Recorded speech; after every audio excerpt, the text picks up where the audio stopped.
So today I'll be talking about what is the thalamus. So, what is the thalamus?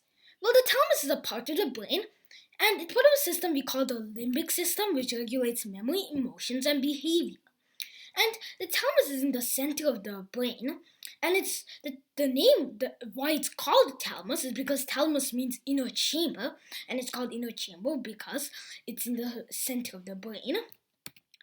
And there are two thalami, one on each half of the brain, as you can see in the image above. So, what are the functions of the thalamus?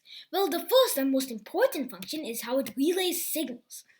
And it primarily relays motor signals and sensory signals except olfactory signals. So motor signals are signals coming from the muscles and olfactory signals are signals coming from the nose. And if you're studying the anatomy of the nose, you'll hear the word olfactory a lot. So you can think of it like this.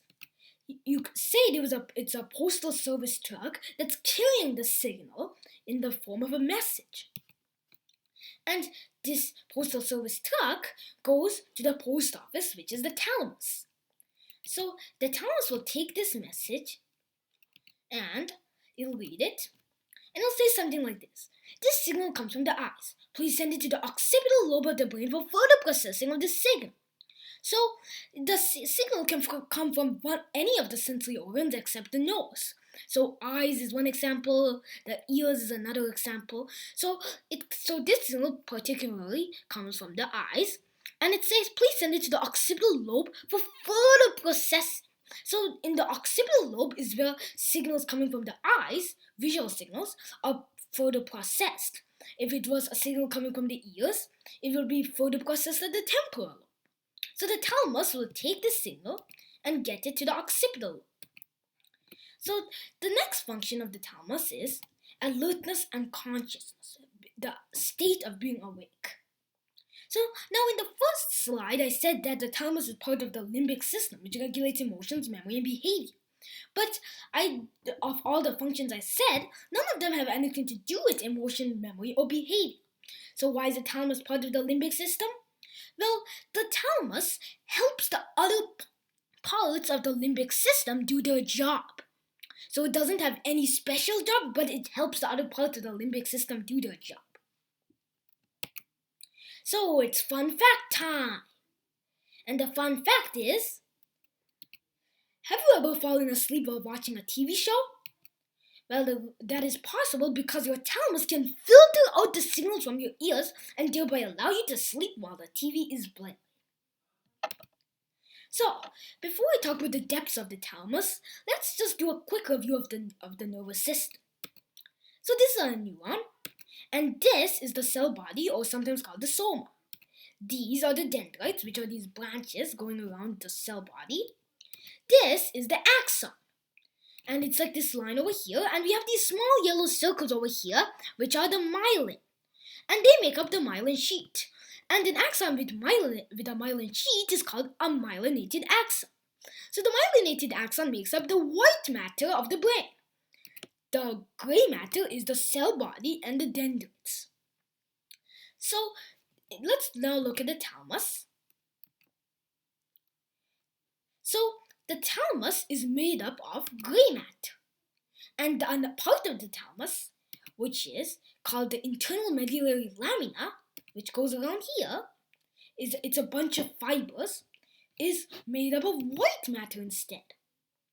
So the internal medullary lamina divides the thalamus into three parts, which are the anterior nucleus, the medial dorsal nucleus, and the lateral nucleus. Now a nucleus is a cluster of neurons. So it has nothing in common with the nucleus in a cell or a neuron or an atom. So each of these terms, medial, dorsal, anterior, and lateral, I'll just explain. So we have the medial geniculate nucleus over here and the lateral geniculate nucleus over here.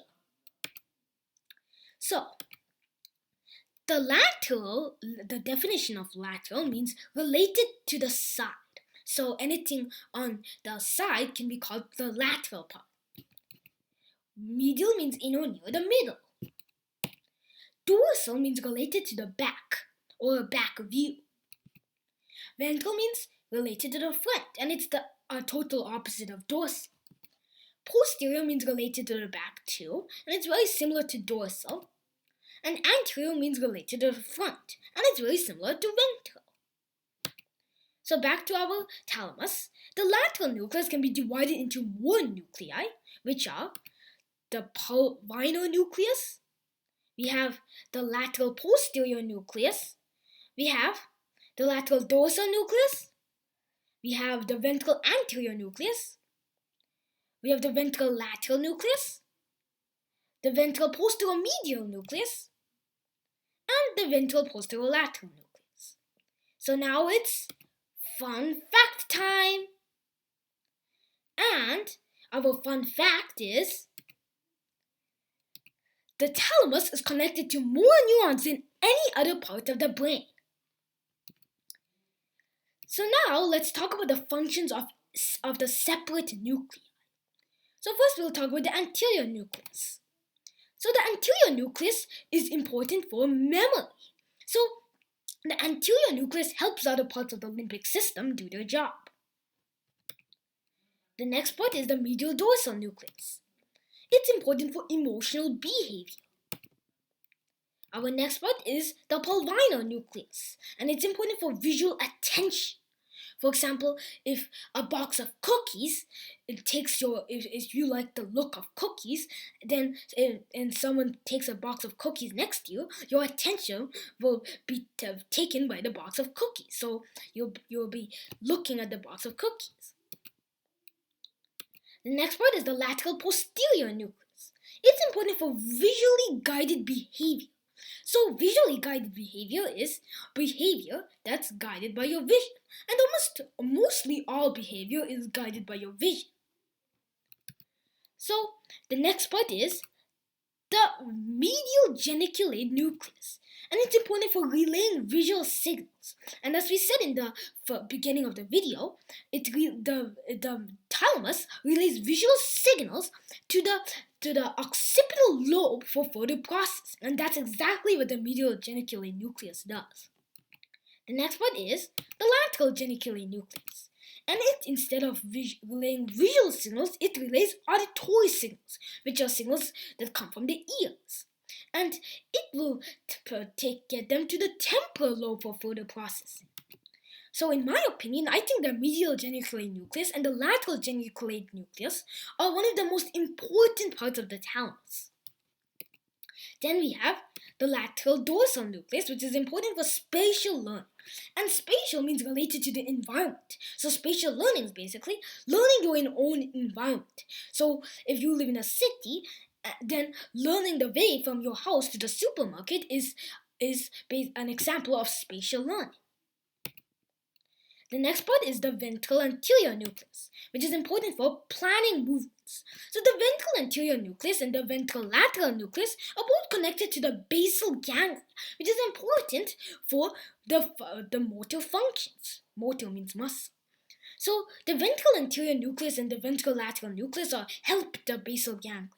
So that's why the ventral anterior nucleus is important for planning movements.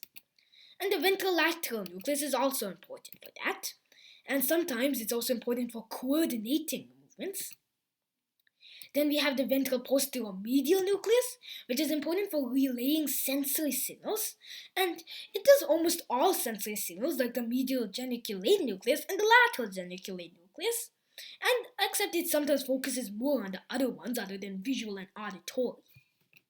We also have the ventral posterior lateral nucleus, which is important for relaying pain and temperature signals.